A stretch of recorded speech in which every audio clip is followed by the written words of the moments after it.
Hey guys, so this is Josh from Midnight Auto coming back for another week of fun on our 83 S10. As you may have noticed, it's up in the air with the wheels off.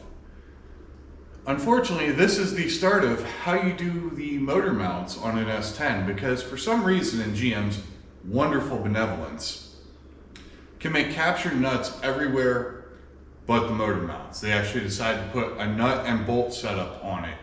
And unfortunately, the only way you can get to the backside of the bolt, or to get to the nut on the bolt there, is to drop the shock and the spring out.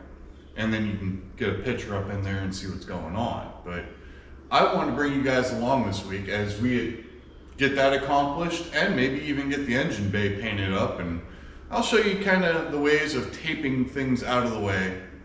We're not doing it perfect. That's kind of not what this channel's about. If there's something you want to do to perfection, I'm sure there are guys out there that are 100-point restoration guys. This is kind of a channel where it's down and dirty, we're getting it accomplished, because in the end, if we were to do this thing perfectly and make it, you know, a show truck or a drag truck, I'd have it in here for a year. You guys would tune out, you know, probably after a month, because Lord only knows, I like a good revival as much as everybody else, but you know, wintertime in Pennsylvania, this is when we build. So we're going to do, you know, the down and dirty build of this, which I've gone very classy with, I'd like to say. But guys, stay tuned. We're going to get started, so hang with me.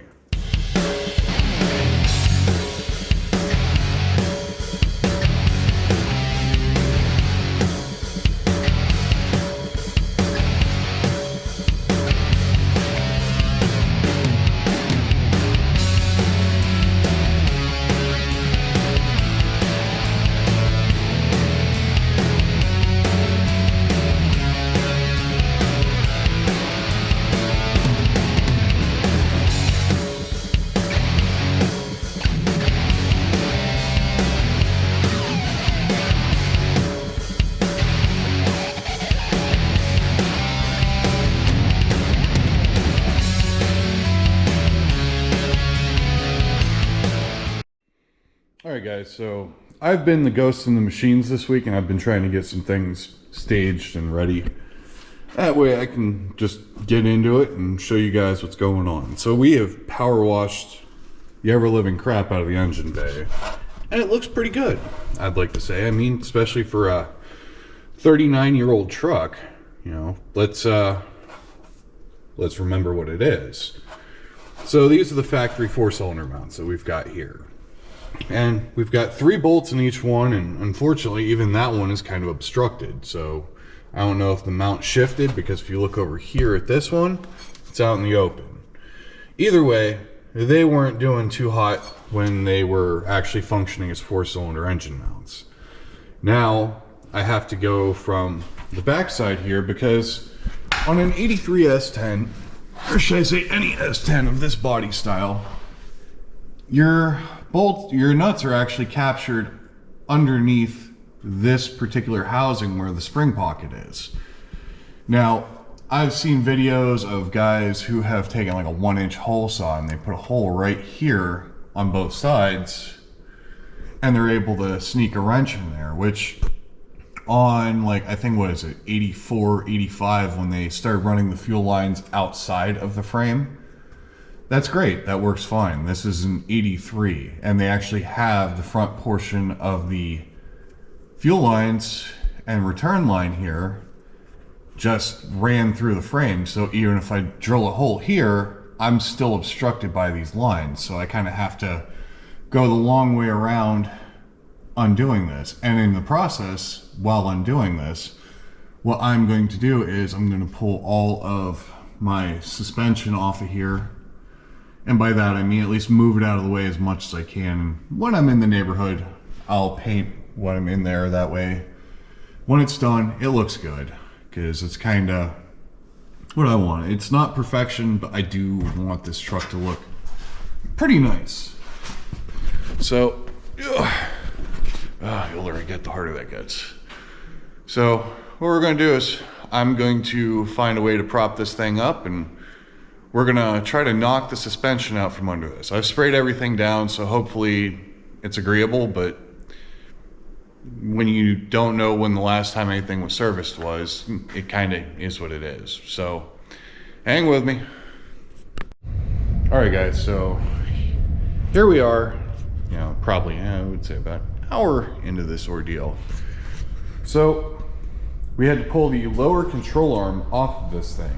And in the process, I also found that we now have a 2-piece coil spring, courtesy of the fact it's been broken, and it's been broken for a very long time. But now we have the top of the motor mount here, and then we're gonna get under, and I'm gonna show you the ridiculousness of how GM decided they wanted to do that. So if we come up here, we have the upper bolt in the spring pocket, just barely where you can see it. Actually, let me see if I can get my, by the way, uber super tech tip, these portable closet lights have magnets on them. They make a bomb mechanics light if you can set them up. I may put a bigger magnet on one of these just so I can use it. But yeah, that's the spring pocket one. And then here where the actual control arm mount is, we come up in here and you can see the other two are stuffed up in there at, yeah, an angle that does not please me. So this is one of those jobs where I don't understand what GM was thinking, but yeah, well, I gotta deal with it. So either way, I'm going to get in here and cuss and swear a lot, and we're going to get those bolts out, and then I get to take the entire other side apart and repeat the process, which is gonna be fun. But yeah, I just wanted to bring you guys in on the progress, and like I said, on the other side, I'll show you why I couldn't just do the 1-inch hole saw hole and replace these. And I'm going to replace all these bolts with brand new hardware. So stay tuned. Also, by the way, if you're watching this and you've made it to this point and you ain't subscribed, please, I would appreciate it. I go through a lot of work just to make sure you guys get to be entertained, and that would be my pat on the back and an attaboy. You know, an old boss of mine told me it takes 10 attaboys to fix one aw shit. And I'm trying to avoid the aw shit and just see if I can roll with the 10 attaboys, because working hard. But subscribe, like, you know, somewhere down there. But I'll bring you back once I get that mount out and I'm starting to put the new one in. Well, here we are. Both lower control arms off. That coil spring actually was in one piece for once. But I'm about to bring you in and show you guys why doing this without, where you can't cut the hole, it's kind of the thing. Is you see right there, we've got fuel lines just coming through, and I don't even like the look of those. Those may get a replacement before things go back together. But here we are. See, I can't cut that 1-inch hole and still be able to reach everything. So I actually physically had to do this. Like, this is one of those, it was a necessary thing. But once I get it done, I can clean up in here a little bit. Like I said, I don't really like the look of those lines, so we're going to debate the merits of pulling them out and replacing them. Because the thing is they all run straight down through the frame, which, yeah, let me see if I can shed a little light on it. It's not the optimal situation here. In fact, I'm showing you guys something I can't even see myself. So we're going to just get this done. And then I'm going to clean up where these mounts were. I'm going to probably shoot a little paint on the top here. That way I can put the new mounts on. So we'll be back. You know, this is one of them. I'm doing it on the floor. I'm not doing anything fancy. No lifts, no nothing like that. So I'm going to feel this tomorrow. All right, guys. Coming back to you here. I think I'm about whooped for the night because I got a lot accomplished. So let's take a look. Underneath here, let me grab my fancy little light and look under. See, we actually got something that looks pretty good. Managed to paint the upper control arm. I'm gonna let all this stuff dry overnight. But yeah, under the hood, looking pretty good.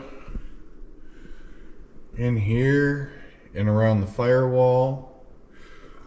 And what's funny is if you can do a little bit of tactical painting, you minimize your overspray quite a bit.